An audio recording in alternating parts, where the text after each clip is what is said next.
You guys told not to talk to me. This is unusual. Come on.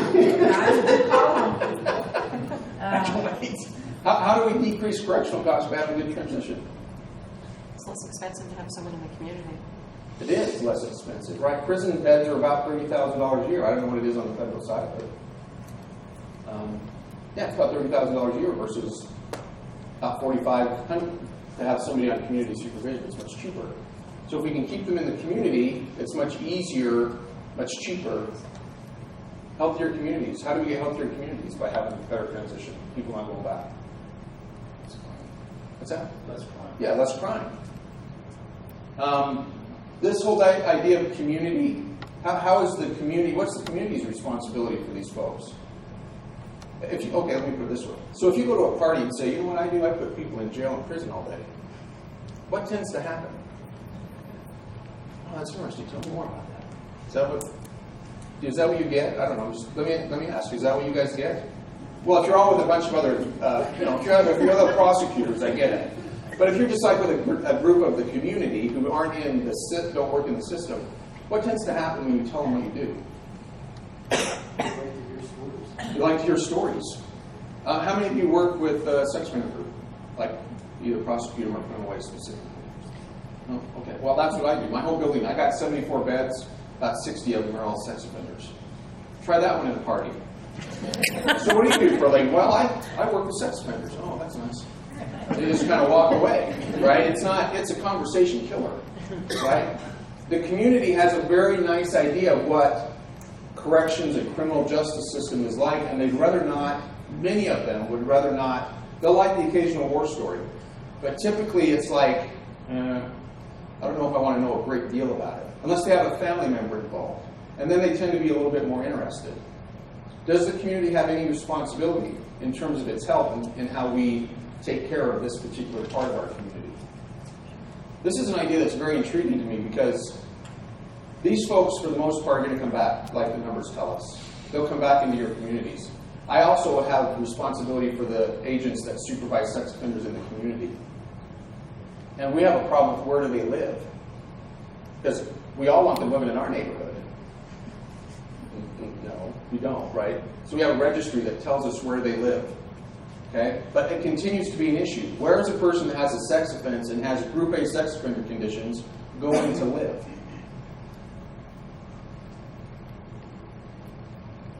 They're going to live. And they're going to live next to us. You know what I'm saying? Do we have a responsibility as a community toward these folks? Is there a place where they can eventually regain the trust that was lost when they committed their offense? It's an idea that as I talk to these guys that are in my center, when we talk about the fact that you broke trust with the community, now how do you regain trust with the community? How do we regain it? How do we restore what was lost? It's very challenging because especially with the sex offender group, if I tell you they're a sex offender, how are you ever going to trust them? Always in the back of our minds, we're going to go, you know what? Not next to me. Doesn't matter what the sex offense was. Doesn't matter what the specifics of it were. Once the label's attached, when they try to make transition and find a place to live, it's almost impossible. What do we know about sex offenders? Is isolation a good idea?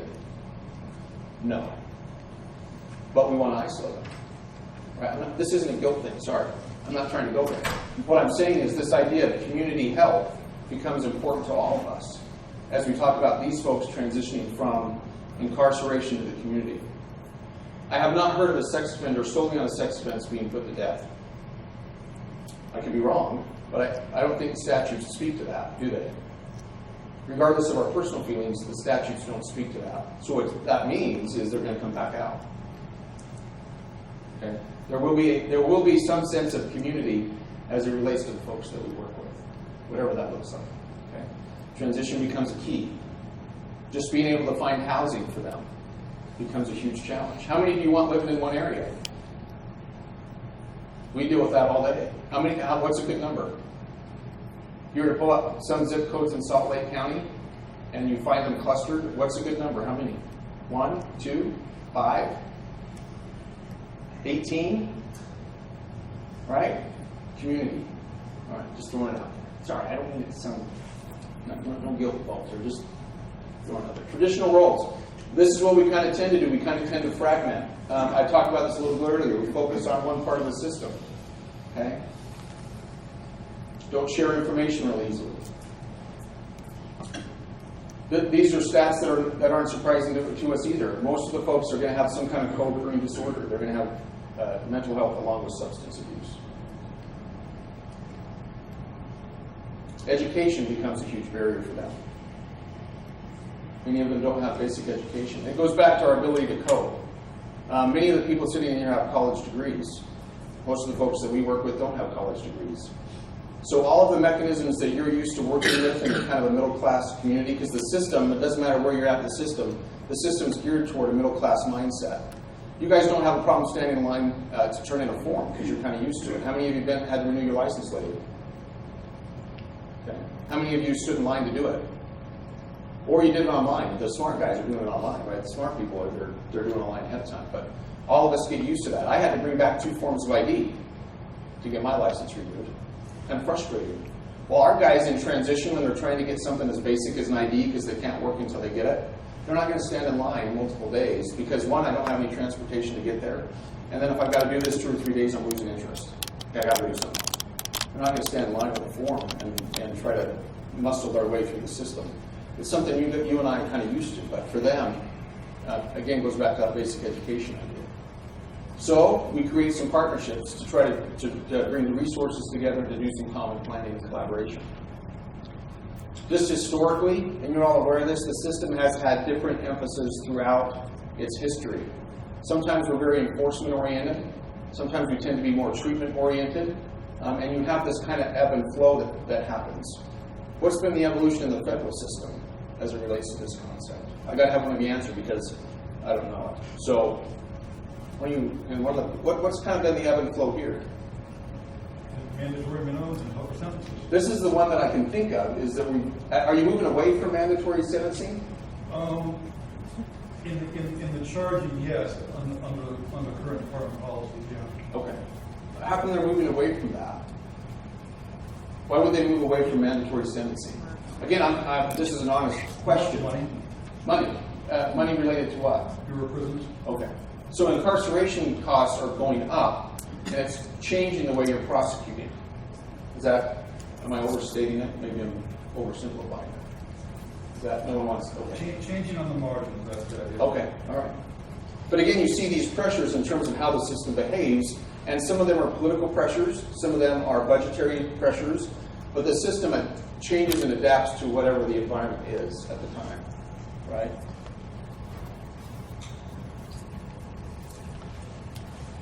And the same idea we talked about. ISP caseloads at the bottom. A lot of states have moved away from ISP, intensive supervision caseloads, where the caseloads are kept between 10 and 15. So one parole or probation officer would only have 10 or 15 people on the caseload in order to provide more intensive supervision. And many states have moved away from that. In fact, here in Utah, here in Salt Lake County, we've kind of gone the opposite direction where we have larger administrative caseloads. So the level of service inventory, or the LSI, based on that score, we will put people that are low risk on a caseload of about 150. We have some caseloads that are about 170. The assumption is that if they're low risk, I don't need to spend as much time with them. That's what the data is telling us, right? Low risk persons I don't have to spend as much time with. So we've said, all right, low risk caseload, we can put more of them on there because we don't have to spend as much time with them. Okay. Things we've already talked about.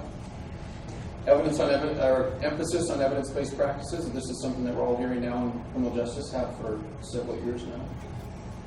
Try to focus on what evidence. You know what I've noticed is that sometimes still in the system, we have a hard time trusting the data. I think the system in terms of criminal justice, at least from an agent perspective, we trust our gut, right? It's instinctive. I know how this is supposed to go. I know how this is going to go. And so I'll trust my instincts, despite kind of what the evidence tells us. So that's an area of friction still, I think, in terms of people trusting the data and saying, okay, I'm going to put in an evidence-based practice and go with it. But legislatures and other bodies that give money out tend to want to look for evidence-based practices now. So you're seeing greater emphasis there.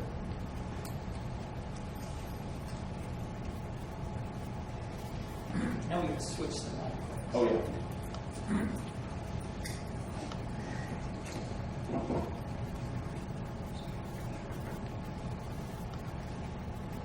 I will make a quick disclaimer, though.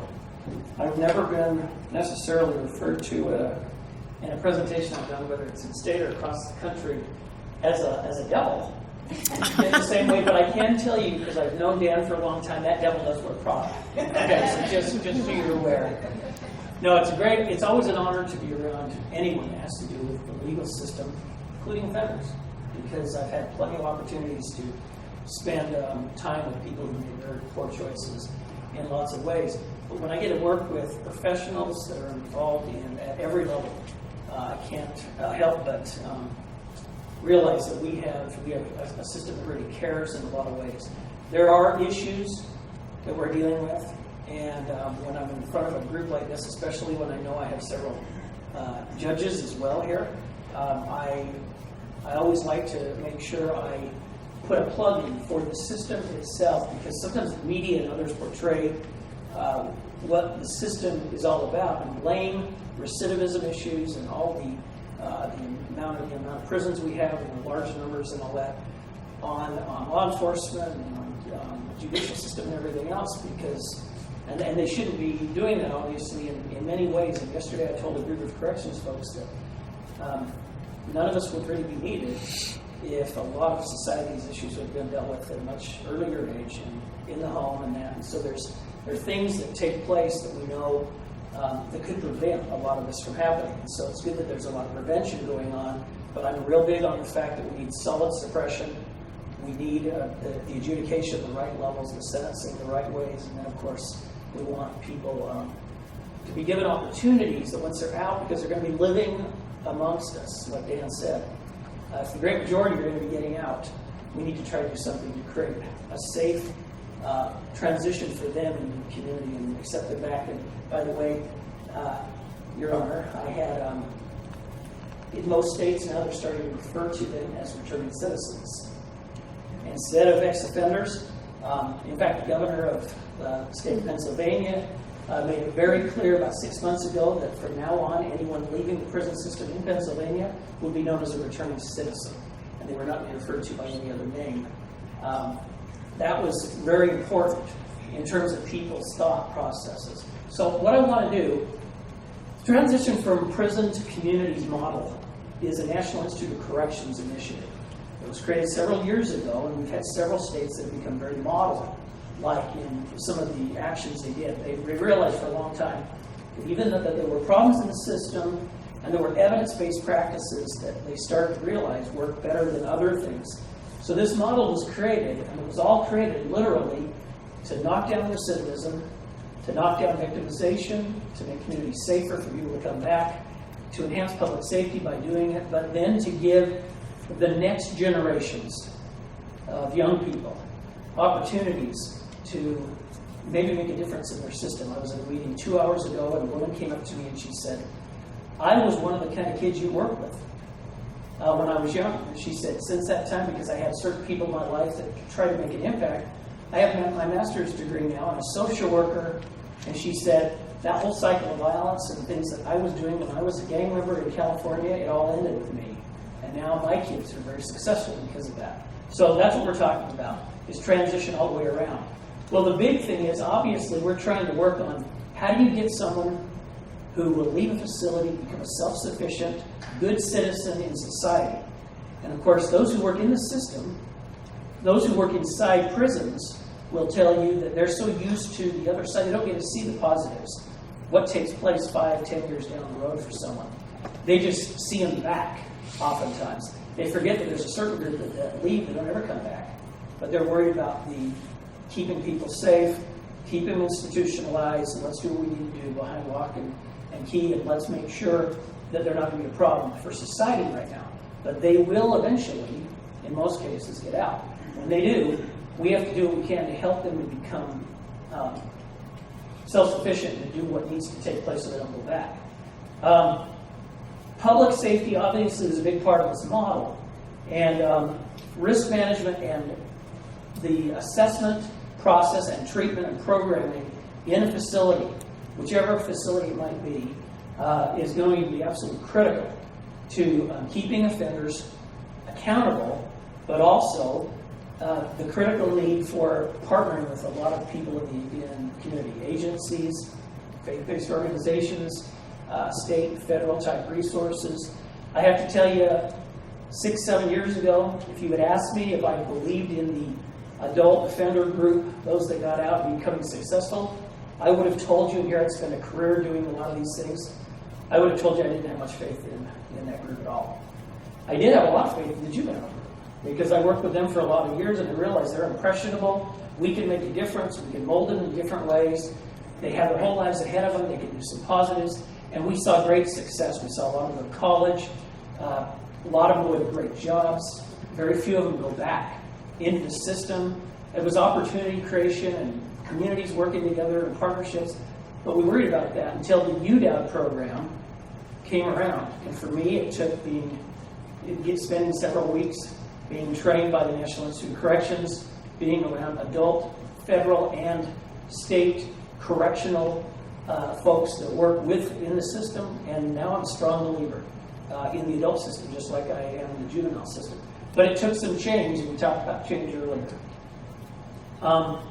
The big focus, or lack of focus on offender success, was one of the reasons why the TPC model was created.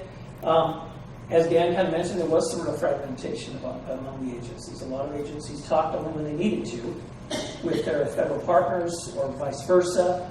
But we were looking at something where they could actually sit at the table and meet on a regular basis, get to know each other well, and be able to work hand in hand to make positive change for society. There was also a big problem with assessment and how the assessments were done to kind of match up the evidence-based types of things, and what kind of programs we could have for people once they left. The TMI model, being a transitional model, and yes, we are working on some name change types of things, some of that needs to change in the way we talk about things, but the values are critical. Stakeholders sharing information. We do a lot more information release through appropriate channels than we ever did before. In the voc rehab side of things, our voc rehab staff, 20 to 30 of our staff have full access to the OTRAC system, which is the offender tracking system of the prison, or through corrections. That would have never happened unless you had collaborations. Now granted, they're under the same guidelines that anybody who works for corrections is under, and we don't want to lose that opportunity, but it changes things when people have access to things. And so we try to provide the same type of things. But the transition itself, in the society we live in, it needs to be affordable. And one of the best ways to be affordable is when you have a lot of resources working together, sharing the costs of everything that's going on. That's what this model is about. And then, of course, programming, supervision, and things are being changed to adapt to this whole concept of reentry, reduced recidivism, transition, things that can work well instead of just the traditional, let's keep them locked up and do what we can, but then we need to build more prisons to keep more people behind bars and that kind of thing. We're getting past a lot of that. And a lot of states are doing some amazing things. With Utah, with the UGOW program, I have to tell you, I don't know if you knew this, Jimmy, but we are up for a major national award right now with the National Criminal Justice Association. So we'll hear about that in the next couple of weeks. But the UGOW program is being highlighted in a lot of places now. For those of you who may not know, within the process of transition, you have your correctional internal types of people, correctional industries and others. You have your service organizations, your supervision groups. Then, of course, you have AP&P. You have the people that are out in the community once people are released. Then there's those allied agencies that I mentioned. I mentioned VR, but Department of Workforce Services in the States, an enormous partner. And then every aspect of a person's life in terms of getting back into community life, things that we take for granted, things that we kind of take as it's a natural part of what we do as a citizen, as a parent, as a member of society. They need the help to get adjusted to those things. For some, it's a rehabilitation piece. For others, it is a habilitation piece, which means they've never had an opportunity to do some of these things because they're in the system since they were really young. They never had opportunities to transition into true adulthood. And so we have to work on that. And then, of course, a lot of other community partners can make a huge impact in the way we do things. The goal overall, though, is literally to help, basically help not only the transitional piece, but what are the partnerships going to do to help families to be healthy down the road? That came directly from the handbook itself. Now, the transition process itself, this is important, begins with an assessment classification. And the TPC model really talks about the emphasis that when someone is adjudicated, someone is sent to a facility, that the transition process really begins in a big way when that happens. In fact, I would be willing to say that once they come into court, the transition begins the day they're arrested, the day they go through the court systems, the day they're put in a facility, and the day they're released, and then even further. But it takes the right type of classification. You have to look real close at risk. You have to look close at the need factor types of things and the responsivity. I think we'll mention that in a minute. Lots of case planning and management. Right now, Utah, because of this judicial reform and the new justice, what do you call it? The reinvestment piece. One of the pieces of that is 10 transition specialists will be hired who will deal nothing but in the facilities, out of the facilities, making this whole transition thing work better than it has before. We've been seeing that. We found out yesterday that they will actually be at lieutenant level, from what I hear. And they'll all be, their expectation is that they're all certified in post instead of just people from outside that will do this and that. So they're going to have a lot of institutional knowledge as well as start from the beginning on what transition can mean. And then, of course, all the way through discharge and that. Now, the risks, a lot of you are familiar with risk factors that become real important in terms of how we look at someone and what kind of a plan or a process we're going to be following to get them transitioned out. A lot of those things seem natural, especially for kids who maybe have had real poor childhoods, wrong neighborhoods, gang involvement, a lot of other things. There's a lot of people, though, that are in facilities that have had very few of these things. So they're not going to be a group that we're going to worry about in the same kind of way. But you have to look closely at that, and you also have to look at what we would call propensities or vulnerabilities to certain things. If they've had mental health issues, substance abuse problems, those types of things, they're going to have a lot of pieces of their personality. I have an opportunity at times to present on criminal thinking, and with audiences, I try to make them realize that every one of us have those same thinking errors. It's just that we're not thinking in terms that the criminal would think. We're not thinking in terms of what we can do to get something in a different way, although every one of us at some point or other in our lives are pretty good at manipulation and a whole bunch of other things. And so I go over 40 to 50 different things, and everybody in the audience usually relates to all 50 of those types of things because they've used them before. But a lot of times they've used them positively. And so we're talking about the fact that we have a lot of things that we have to change in terms of motivation, ability to learn, their personality type. There's a high population of people with personality disorders in our prisons and jails. A lot of people with not just severe mental illnesses like the depressions and the bipolar types of things and that, but we have a lot of people with just some major borderline personality and other things that really put them in a position where they're going to make severe poor choices.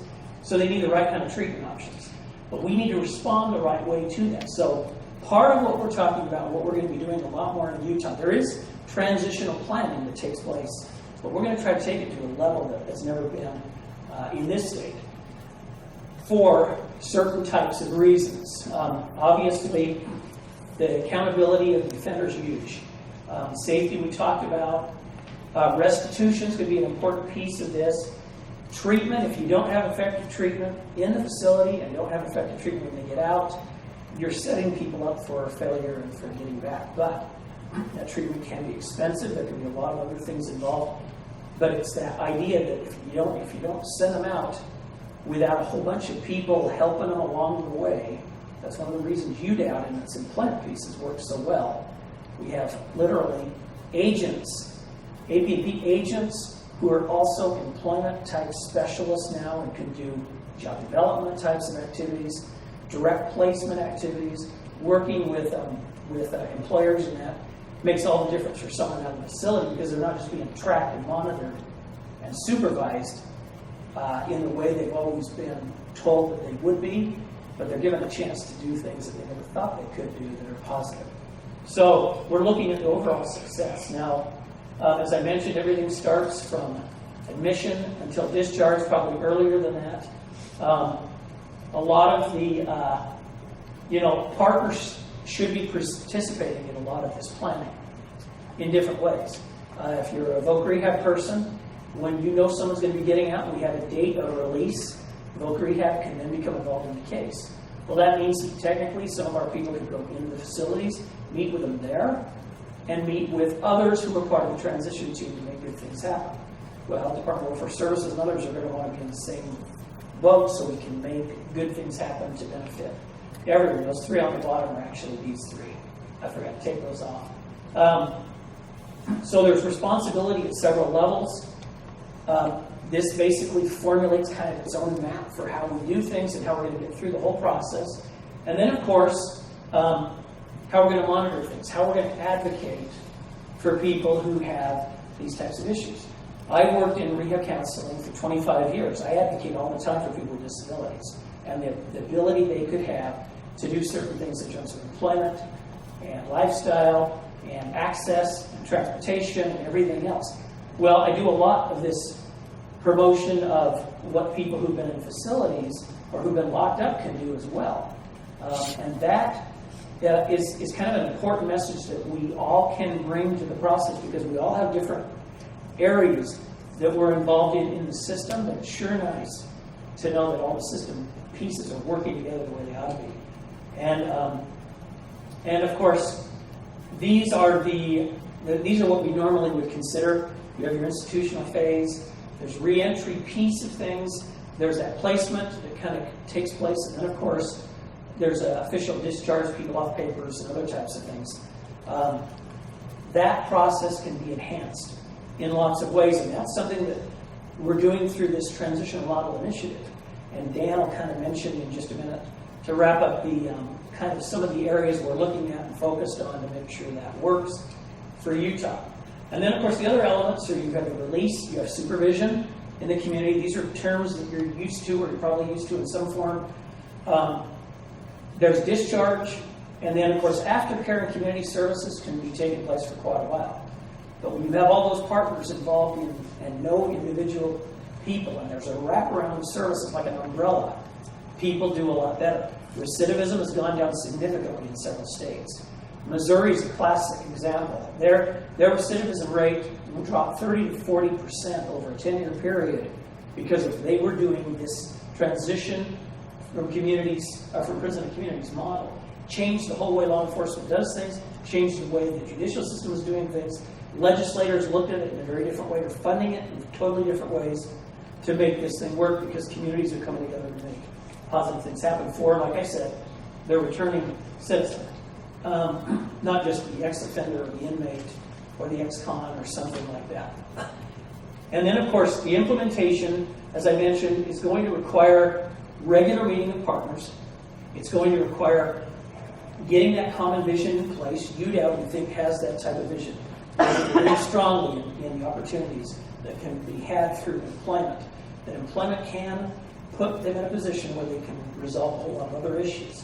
If they're able to work and take care of families and things like that, things change. But there needs to be a lot of communication. They've got to get past turf issues and other types of areas that might be problems. And then literally get that flow of information is absolutely critical. It's something that we had to work on for quite a while to get to the point we are today where we could really make an impact as a group. Because these people, as Dan mentioned, they're going to be coming back. They're going to be in our communities. They're going to be, and we don't know, the best way to deal with someone like that is literally accepting them back the right way so they don't feel the need to act out in different ways. So, Dan, I'll let you take it. So we're going to We'll let Dan wrap it up. So just in conclusion, we're going to just point out some of the areas where we've created committees. This is the group that helps chair this. So Allison from the Federal Defender's Office sits there, and Jared's here. And then Steve Gerke is a person in our executive office. So that's kind of the group that helps chair this. And then these are some of the these are some of the committees that we've organized around. So they're going to be things that we've talked about: housing, mental health, community support, multicultural groups, restorative justice, substance abuse treatment,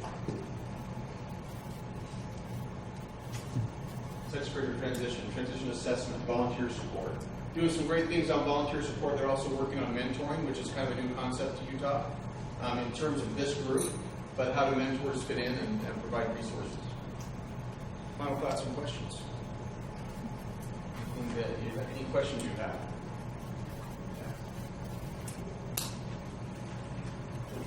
I've never known this group of people so quiet. I know you must have questions. Well, maybe we can just talk about Richard.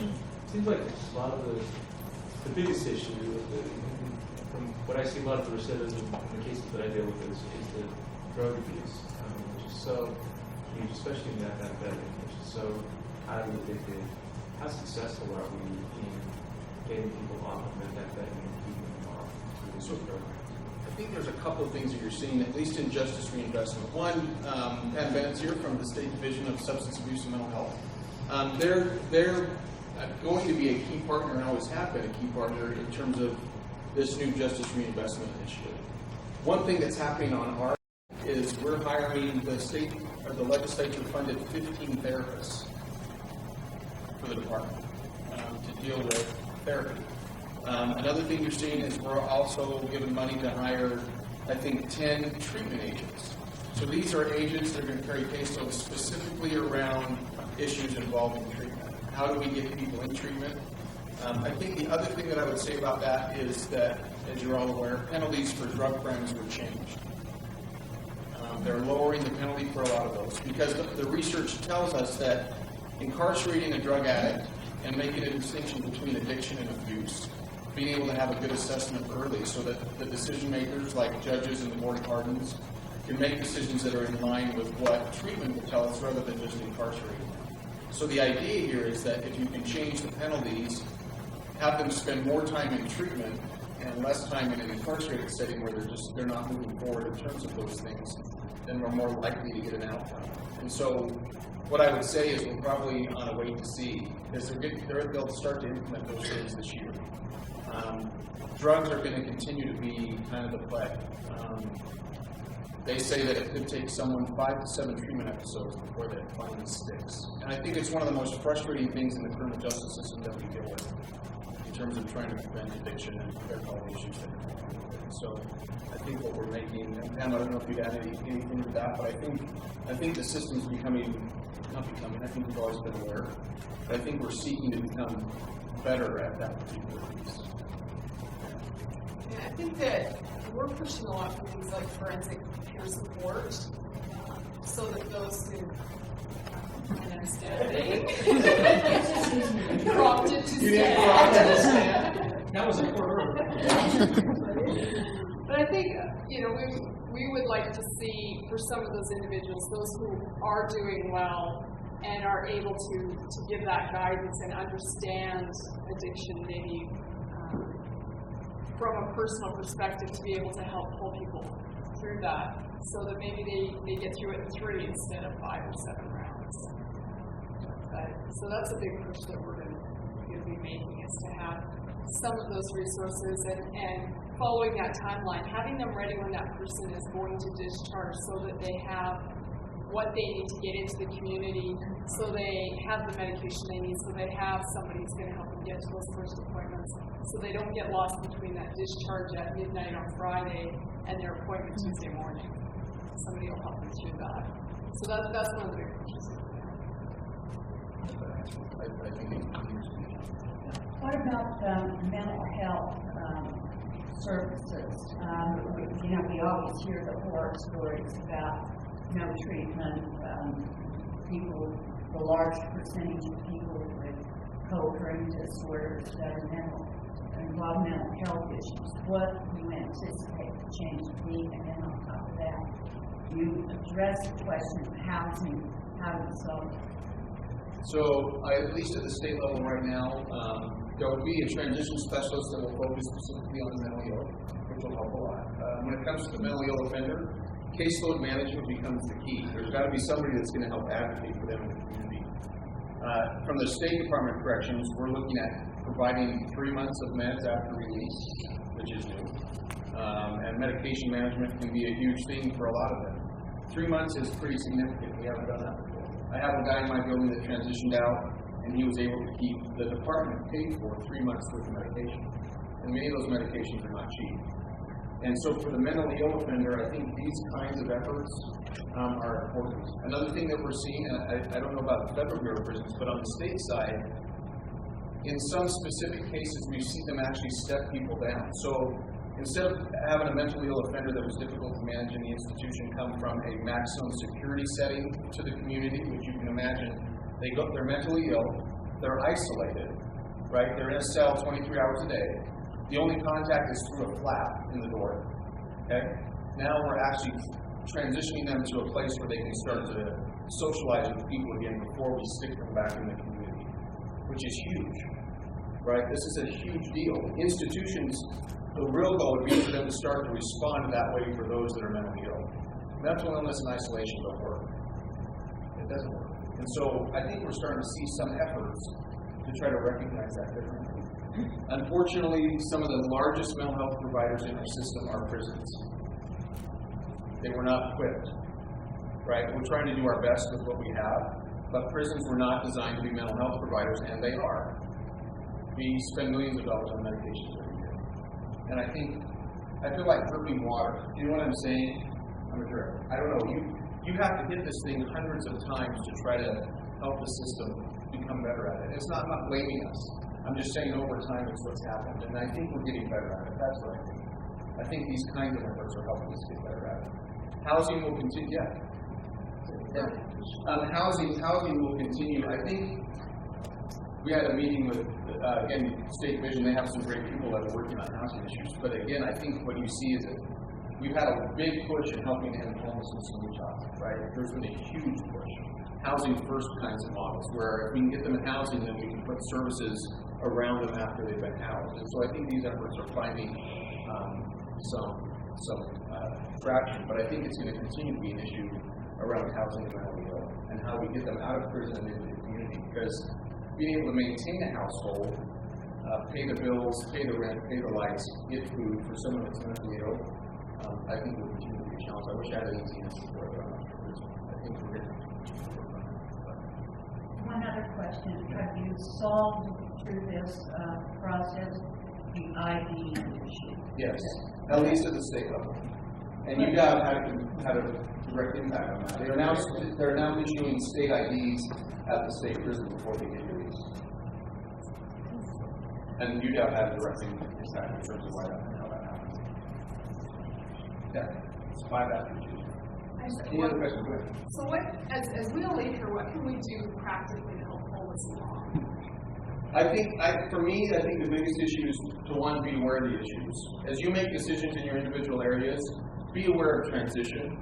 Be aware that if someone's been charged and convicted, that they're making a transition in life, and start to see the fact everything that becomes associated, so as they're convicted, as they make the transition to incarceration or whatever it is, at every one of those points, they're facing something new. And every time they face something new, there's an added stress that comes along with that. And so, when I ran a case of myself, the same thing. Why don't they think like the rest of us? Why do they make those decisions? Well, sometimes if we can put ourselves just a little bit over there and start to see why the impact and why the decisions are being made the way they're being made, often it comes from the stress of having to go through this. And again, they are accountable. I appreciate what Gordon said. We have to hold people accountable. I'm not saying negate accountability at all. But as we become aware, as we make decisions, as we start to reach out to community partners, and that is a career-changing event when you start to reach out to another agency and listen to a different perspective. Because VR comes at this completely different than I do as a correctional person. As a correctional professional and as a VR professional, we come at this same person from a completely different perspective. The LDA will see it differently, the prosecutor's office will see it differently, the probation officer will see it differently. What I would say, just in conclusion, if we can bring these perspectives into one place, the public is safer. If we're all about public safety, the public is safer when the system is able to bring these different perspectives together, in my opinion. Because we make better decisions.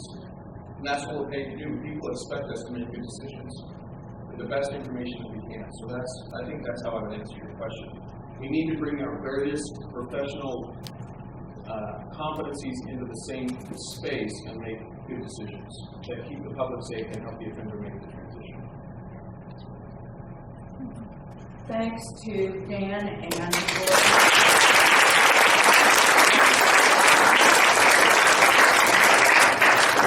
Been very informative. I've been following this, I've been involved over the last 8 or 9 years, and I learned things today that I knew nothing about before.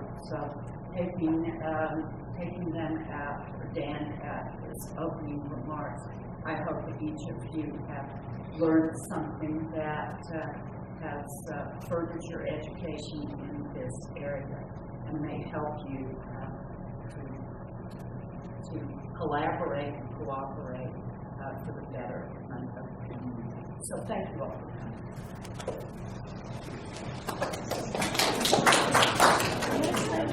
One's attention will begin our program. Thank you all for coming very much to this in our continuing educational forums related to reentry or transition. Today's presentations will be a description and discussion of the current transition from prison to the community model initiative. This is a Department of Corrections, Utah Department of Corrections, spurred on program, but it is again cooperative and collaborative in nature, just as some of our other programs have been. And we wanted each of you to have the opportunity to learn about this, as it is a subcommittee work. It is a program under our overarching ARC program, which I think you all have learned much or some about, and we want to continue to have you learn about. And I know that Judge Waddupes, who is the co-chair with me of our ARC program, is here. Judge P, Judge First, I don't know if any of our other judges are here now. But as you know, ours is a district-wide program which marches along in the same path of other of our, I think, progressive programs over the past 7 to 8 years. I think we're unique in this regard, where it's a pioneering process and program. But let me tell you about who's going to make this presentation for us. The two gentlemen who are presenting today are both gentlemen that I consider friends and for whom I have the utmost respect for what they do. Now, let me tell you, that wasn't always true, because you want to hear this part? All right. Back in the days when I was a Salt Lake legal defender, Department of Corrections, AP&P, I mean, my gosh, they were the enemy. And so Dan Chesnut and Gordon Swensen at that time were both known to me through that process. Well, what I found out after many years is neither of them's the devil. And in fact, they are great, committed persons who have done wonderful jobs in their respective areas over the years, and whom I'm very proud to call friends. All right, let me tell you about our presenters today. Our first is Gordon Swensen. Gordon, where are you? Over here. Oh, there you are. I'm over here where Dan is supposed to be. Where Dan is supposed to be, but Dan's always out of place, wherever he's supposed to be. Gordon spoke to us and educated us a bit when we did the presentation on UDAP. And so some of you may have gotten to know him through that. But he's here again. And let me digress 1 minute. When I talk about collaborations, my experience with these two began with our UDAP collaboration, which is the Utah Defender Offender Workforce Development Program. I was the first advisory board chair, and Dan and Gordon were the worker bees. That was the first of its kind collaboration between federal, local, state governments, agencies, and other participants within the community who were devoted to identifying and then removing barriers to, and I hate the word offenders, I'm looking for another word to substitute for it. I haven't come up with one yet. But for those returning to the community after periods of incarceration, to find meaningful work. And that meant a lot of things. That meant training for the employee. It meant recruitment of the employer, and all of the basics that are attendant to that process. So these gentlemen are used to collaborating, and in this matter, they've taken that on in an even better role. Gordon Swensen is the Director of Statewide Strategic Alliances for the Utah State Office of Rehabilitation in Salt Lake City. He has been a former supervising counselor, district director, and field service director for the USOR. As a counselor, he managed a juvenile offender gang caseload and worked with over 1,600 gang-involved youth and their families. He's a founding member of the Utah Defendant Offender Workshop Development Task Force, UDAP, which I just described, and co-chairs the Transition Model Initiative, also known as TMI. I understand there may be a push on to change that designation acronym, which is a coalition of federal, state, and community partners to improve offender reentry and reduce recidivism in the correctional system in Utah. Gordon has liaison responsibilities with adult and youth corrections with the Native American tribes of Utah, and now with business program and agency partners throughout Utah.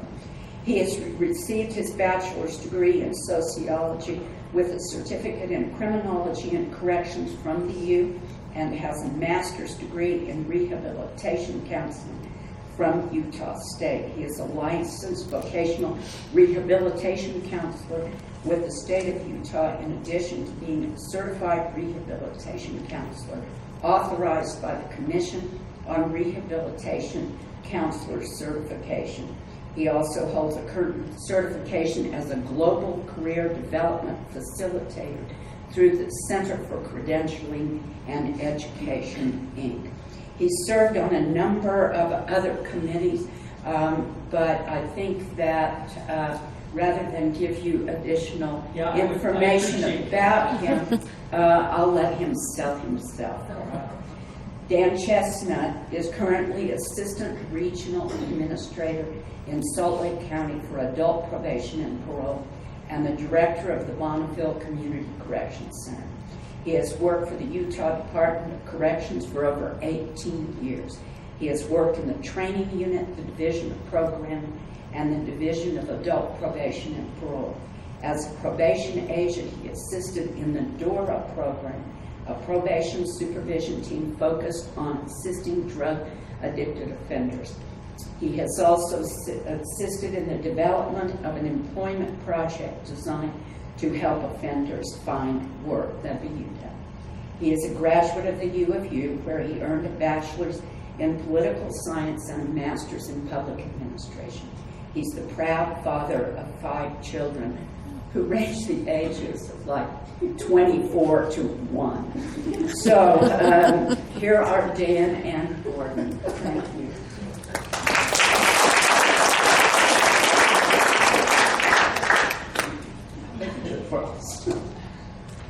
It's, you know, I'm really nervous.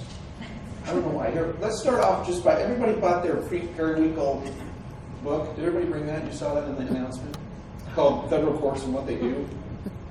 You guys are all looking at me like, we'll just start with page 1.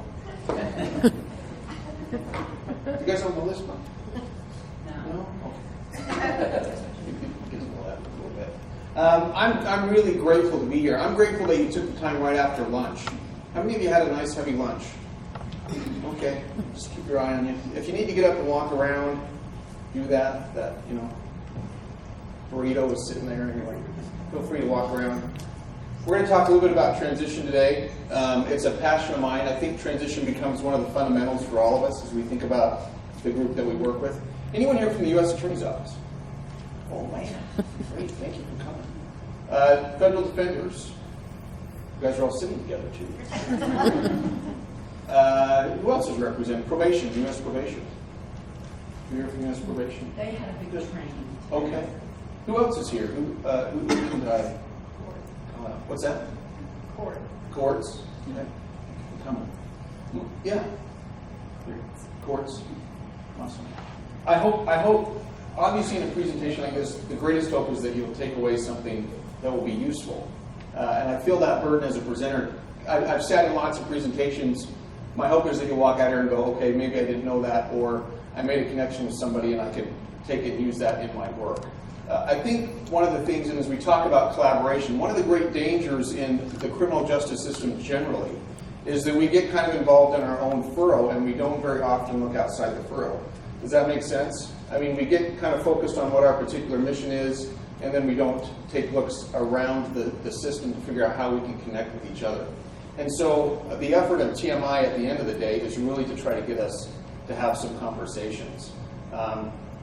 I've found throughout my career and having professional relationships with persons like Judge Wells and others, there's tremendous energy that happens when you start to connect with other people that have passion, right? So it isn't me just trying to do my job and trying to do it alone. Oftentimes you see this in case management work, which is the group that kind of my background. You'll get a connection, and I had one when I was a probation officer at the federal courts, and I think her name was Kathy. Anyone from the probation office, is she still around? I don't know. No, you guys are all saying no. Anyway, I didn't share Kathy's name with anybody. Because I knew that the minute I shared Kathy's name with somebody, I was going to burn that connection and then I would no longer have it. Because if I needed anything from the federal system, I could call Kathy and Kathy would, I had the information. If I needed, arrest, any kind of information, she would get it for me. Yeah. Are you Kathy? No, but Oh. Kathy Pereskiva, Maybe. she was wonderful. Yeah, you're telling me. So the whole idea here is that now we can start to share those connections, right? So now everybody gets to know the Kathy and the other agency because it becomes helpful for all of us.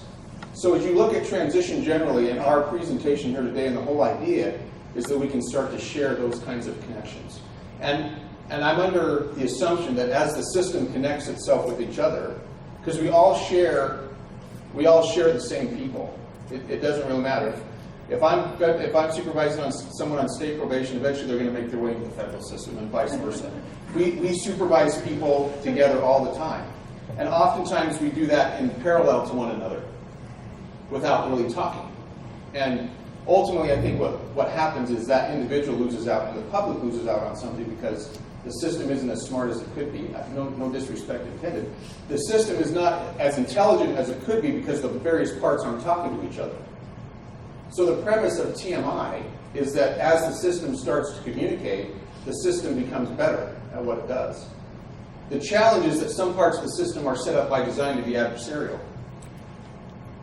Judge Wells talked about AP&P and the defense part, right? Those groups tend to be at odds with one another. They don't have to be, but they tend to be. And so some of the challenges are how, when the system is set up to be adversarial in nature, do you overcome those inherent distinctions and now talk to each other so that we can make better decisions.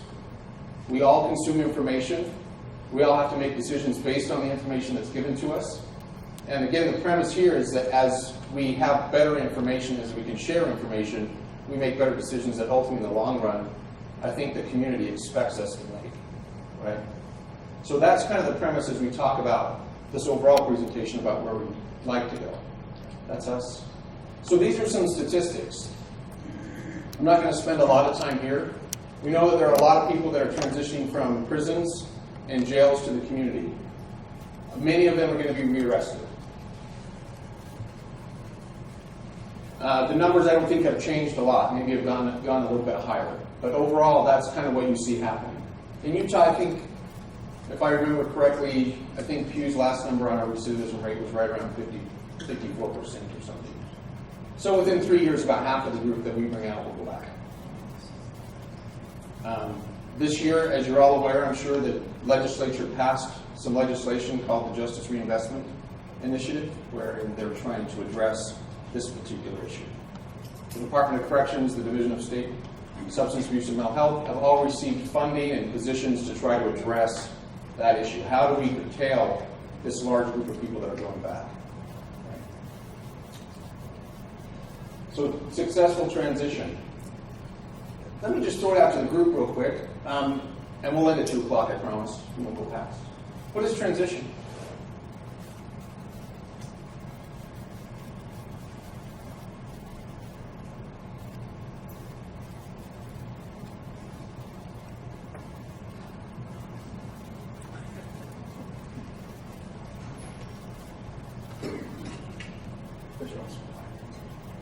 When you make transitions in your life, what are some transition things that have happened to you? Or if I ask it that way. Employment. What's that? Employment. A change in employment, right? How many of you been in your job more than 5 years? That's a bad question to ask state employees and federal employees. We're kind of risk averse. We're like, I like stable government employment. I don't like change. And that was indicated by the number of hands that went up. Most of you have been in your job more than 5 years. Anybody less than 5 years? Okay. How was it to change jobs? I'll just ask you. How was it to change jobs?